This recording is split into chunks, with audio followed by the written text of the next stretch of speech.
lagi di Martabaks. Mari kita buka kitab suci. Halo, selamat Paskah semuanya. Ketemu lagi dengan saya Gaby dan Stephanie Cidok. apapun deh. Gak berasa ya, kita udah Martabaks episode yang Keempat nih udah Makin seru nih kayaknya ya, kita ngobrolin tentang kitab suci ya. banget. Bapak Ibu, teman-teman Martabakers, makin penasaran nggak bagaimana cara membaca kitab suci? Makin penasaran nggak apa aja sih yang seru di dalam kitab suci itu? Nah, hari ini kita khusus mau mancing-mancing nih. Kita korek-korek lagi Cidoknya ya, kita korek-korek lagi Cidok. Untuk apa sih kita baca kitab suci? Kan kita kan udah ini ya Cidok ya, udah rajin ke gereja, udah rajin berdoa katanya gitu ya. Apa kita masih perlu sih baca kitab suci? Terus lebih penting mana? Baca kitab suci atau berdoa? Oke. Gimana sih Pertanyaan dong? Gaby ini sebenarnya bisa dijawab dengan satu kali jawaban. Jadi Satu kali doang ya. Padahal pertanyaannya banyak. Pertanyaannya multiple, tapi jawabannya single. Nah, sebenarnya gini Gaby, kalau kita tuh berdoa sama Tuhan ya, itu kan sebenarnya yang lebih banyak aktif berbicara. Kitanya kan, kitanya yang berbicara, kita memang mau berdialog, tapi kita berbicara sama Tuhan, aku gini. Dan pada posisi itu Tuhan mendengar, Tuhan menjadi yang pendengar kita dong, karena kita yang melakukan permohonan. Tapi pada saat Gaby baca kitab suci, coba dibayangkan, yang bersabda itu siapa? Tuhan kan? Tuhan ya. Jadi kita mendengar, jadi kita di posisinya jadinya pendengar, dimana pada saat itu Tuhan yang gantian ngomong, gantian aku mau ngomong ini sebenarnya. Dan kita sebagai pembaca atau penyimak kitab suci, kita menjadi yang siap untuk meminjamkan telinga kita dan hati kita supaya kita siap juga untuk dengar apa yang mau dikatakan Tuhan. Nah itu juga, jadi sebenarnya pada saat kita membaca kitab suci, giliran Allah yang berbicara, dan gak cuman berbicara saja, Allah juga mau menjumpai anak-anaknya di dalam memberikan pengajaran. Nah, pengajaran seperti apa itu nanti kita akan pastinya membuat Gaby penasaran di pertanyaan berikut. Jadi itu yang membedakan, atau mungkin ada pertanyaan penting mana sih doa sama baca kitab suci. Nah, jadi balance ketika berdoa kita yang aktif berbicara sama Tuhan menjadi pendengar. Pada saat kita membaca kitab suci, gantian kita yang mendengarkan, Tuhanlah yang berbicara. Jadi balance deh. Penting mana ya, jawabannya dua-duanya penting, dua-duanya perlu. Nggak cuma kita hanya berdoa aja tanpa pernah membaca kitab suci, itu juga kosong kan. Benar. Kalau kita membaca kitab suci nggak pernah berdoa juga cuma. Jadi harus ada balance-nya. Relasi itu dua arah ya. Kayak kita sama pacar ya, dua arah ya. Gak mungkin kita ngomong sendiri, pacar dengerin doang ya. Kita ngomong sama tembok. Iya benar. Jadi doa dan membaca kitab suci itu sama pentingnya, karena relasi kita sama Allah pun itu harus dua arah ya. Relasi kita kan, relasi kita dengan Allah kan cuma personal banget kan, cuma kita dengan Allah sendiri yang begitu bisa merasakan. Nah, dan nggak cuman Allah mau mengatakan sesuatu kepada kita, Gaby.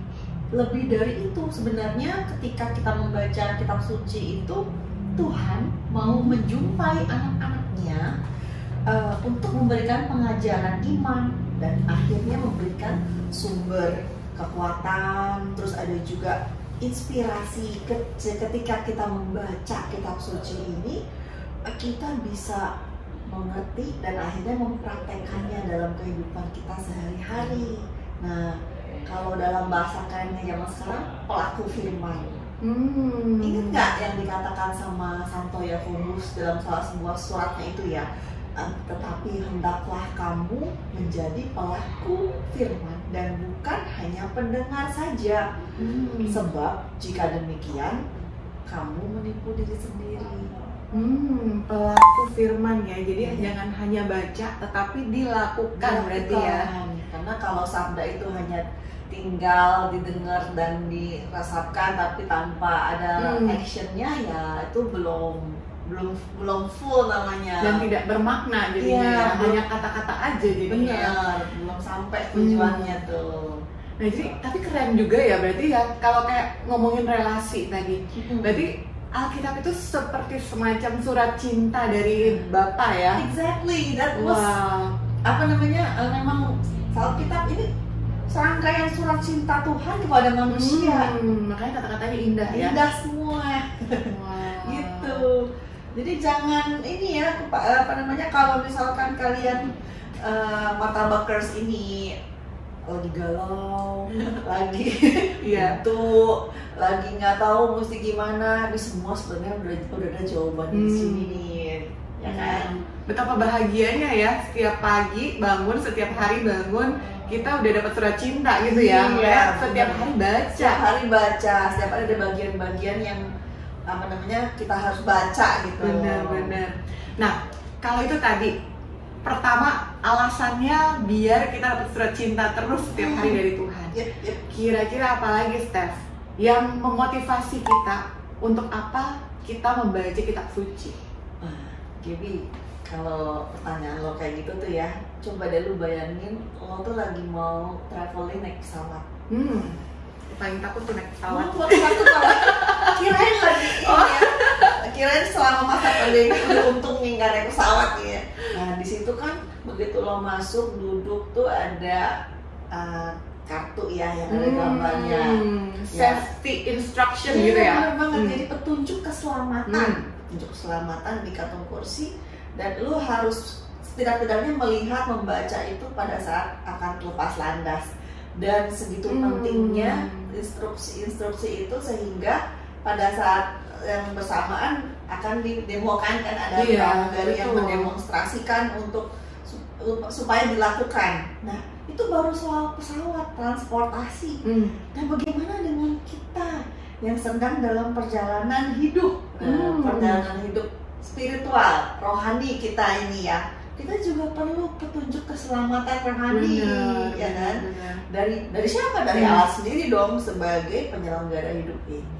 Nah, dengan kata lain, kitab suci akan menjadi pedoman untuk kita semua melakukan do and don'ts in our spiritual life, ya kan? Jadi udah tuh surat cinta dapet tiap hari dibacain, nah terus itu sebagai do-nya kita lah ya. Tapi kalau menurut Gaby ada nggak sih kayak don'ts-nya?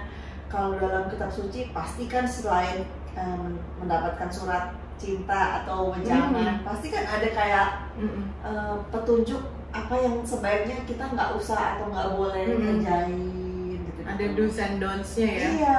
Kira-kira apa tuh ya kalau yang jangan atau hendaklah kamu jangan apa gitu kan, pasti ada tuh. Yang pasti 10 perintah Allah bukannya? Iya, itu tuh ada pasti. Tapi yang paling ingat, yang paling saya ingat mungkin janganlah engkau meniup. Oh nggak ada ya 10 perintah Allah ya? Itu loh batunya sebelah mana? Iya, tapi emang banyak sekali sih dari cerita-cerita juga, dari perumpamaan terutama ya.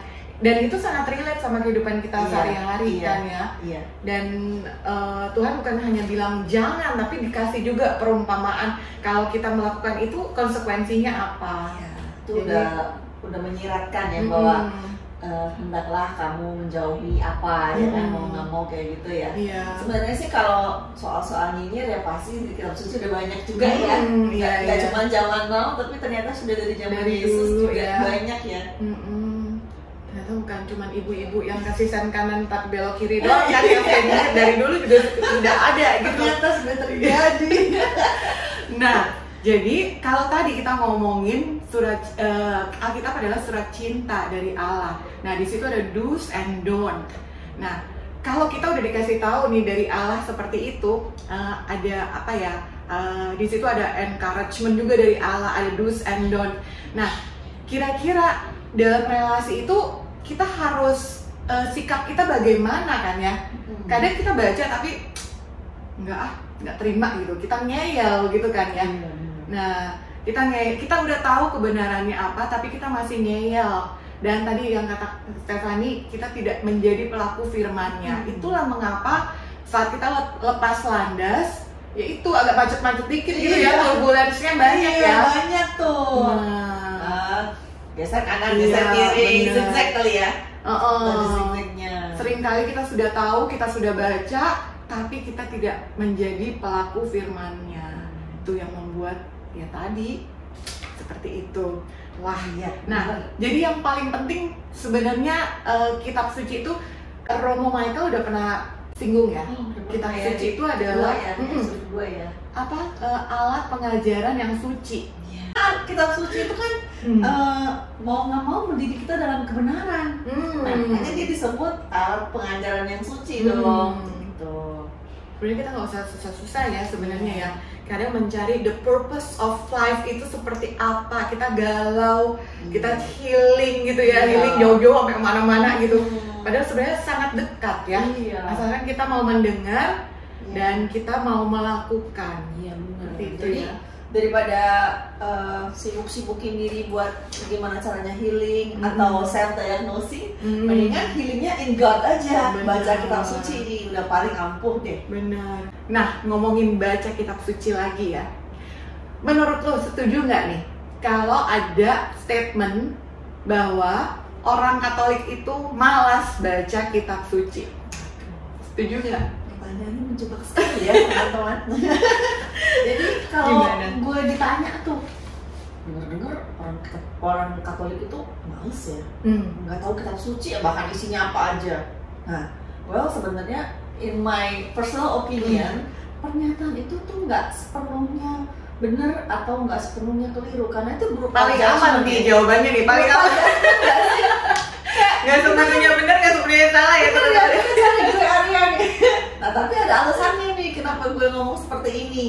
Nah, kalau untuk pertanyaan model begini ya, kita harusnya balik-balik lagi ke diri sendiri. Jangan orang lain yang buat contoh, ya kan?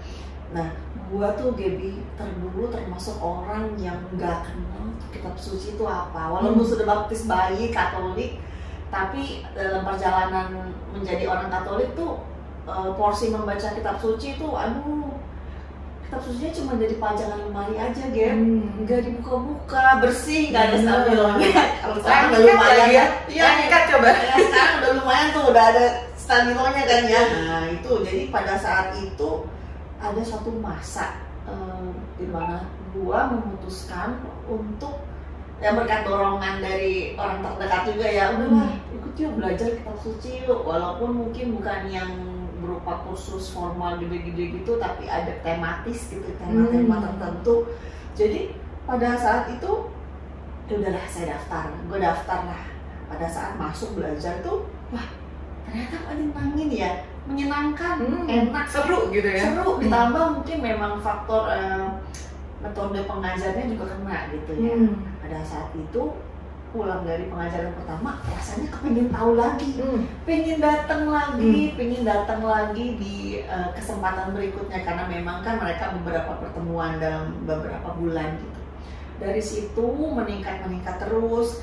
Juga Tuhan memang benar ya, Tuhan tuh kalau kita udah berusaha dan mengatakan iya untuk ajakannya tuh, pasti ntar dibukain jalan. Nah, buktinya sekarang ketemu Gaby, ketemu teman-teman di komunitas kerasulan kitab suci, ataupun komunitas lain yang memang penggiat kitab suci. Nah, jadi sebetulnya bersyukur bahwa dulu ya mungkin konon orang Katolik itu dikenal sebagai orang-orang yang bodoh soal kitab suci atau nggak kenal, malas baca.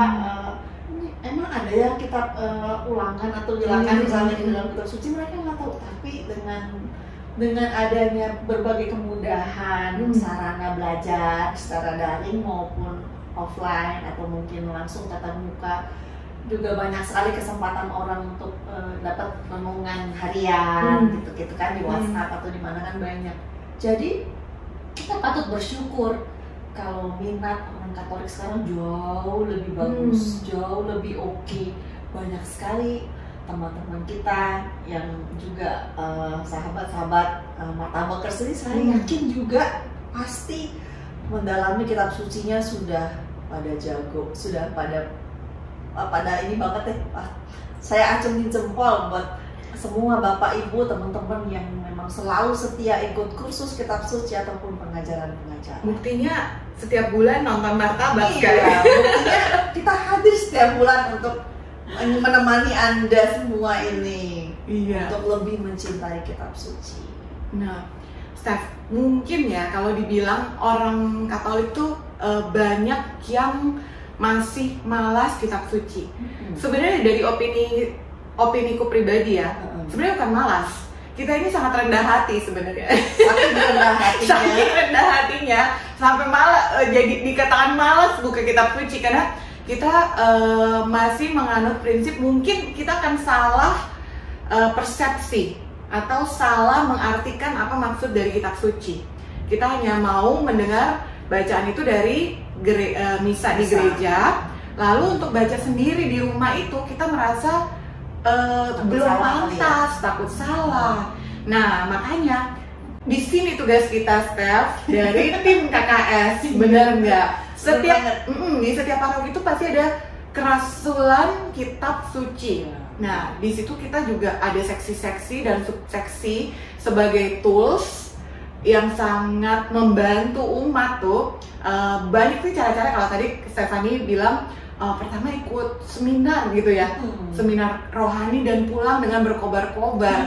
Nah, dari KKS itu banyak sekali juga kegiatan ya, yang reguler atau acara-acara menarik tiap bulannya. Nah, KKS kita apa aja nih, Steph?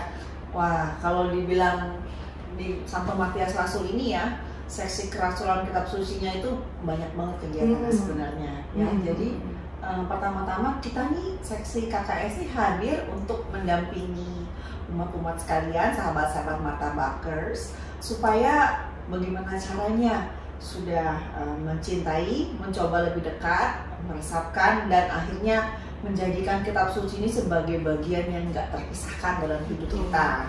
Nah, itu kan hanya bisa timbul atau bagus ya kalau memang kita ada berupa kegiatan nih.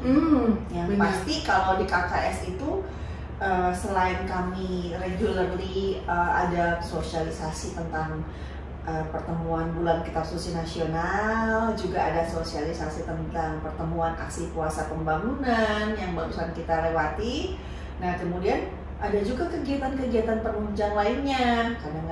Kadang-kadang kita menyesuaikan dengan pedoman dari KAJ ya. Misalnya pada tahun ini kita akan ada berbagai webinar dan seminar nanti, karena merujuk pada situasi. Jadi kalau webinar nanti ada tentang bahasa isyarat. Jadi jangan lupa, karena tahun ini, tahun 2022, Ardas KAJ mengetengahkan atau mau meng-highlight martabat manusia, di mana teman-teman kita yang memiliki disabilitas atau kekurangan sensori tertentu juga bisa loh ikutan belajar dan akhirnya menjadi pewarta tanpa batas, semua bisa. Karena ini sabda Tuhan ini milik semua orang, tidak terkecuali untuk siapapun. Mau kamu terbatas dalam hal tertentu, fisik ataupun mungkin ada hal lain, saya rasa itu bukan sebuah halangan ya untuk tetap belajar mencintai dan akhirnya mengamalkan sabda Tuhan. Makanya nanti selain bahasa isyarat di bulan Mei, ada juga kita ada karena ini era digital lagi ya, kita juga ada webinar tentang bagaimana mewartakan firman di era digital. Jadi kitab suci era digital, dan akhirnya nanti di bulan Juli kita juga ada seminar-seminar tentang bagaimana millennials ini bisa relate dengan kitab suci. Mengajak kaum muda ya. Mengajak kaum muda, karena bagaimanapun juga kalau kita nggak mulai baca atau kenal kitab suci dari sejak umur kita masih sedikit, bagaimana nanti pada saat kita tua atau akan sulit sekali ya rasanya. Akan lebih mulus lah kalau hidup kita sudah didampingi surat cinta Tuhan dari sejak kita dari awal. Luar biasa. Nah, kalau tadi itu webinar-webinar yang ada di KKS Matias Rasul. Nah, selain itu juga ada subseksi reguler yang udah ada terus nih sebenarnya di Matias Rasul. Ada apa, Steph? Ada kalau di KKS tuh kita punya 2 subseksi. Pertama ada Emmaus Journey, EJ, ya. Nanti yang kedua ada lagi kursus evangelisasi pribadi atau lebih beken dengan nama CARE. Nah, pasti semua di sini juga sudah familiar dengan 2 subseksi ini, dan jangan takut, nanti pada episode-episode berikutnya kita akan invite personel siapa sih, kenalan dong orang-orang EJ, orang-orang CARE, kita akan tampilkan di sini. Oke, wah seru banget. Seperti Stephanie yang kemarin ikut workshop dan pulang berkobar-kobar semakin ingin mengenal Alkitab, begitu juga dengan saya hari ini. Nah, semoga teman-teman di rumah, teman-teman Martha Bakers juga semakin berkobar-kobar untuk membaca Alkitab.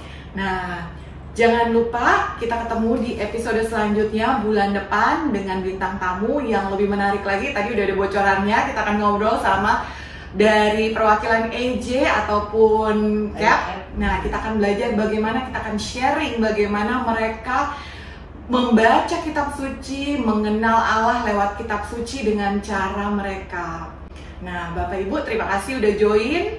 Jangan lupa tetap support kita, kasih semangat, like, komen, dan share video ini. Dan juga jangan lupa kasih komen konten apa, materi apa, tema apa yang harus kita bahas di episode-episode selanjutnya. Oke, see you next month. See you, Martha Bakers. Mari kita buka kitab suci. Bye.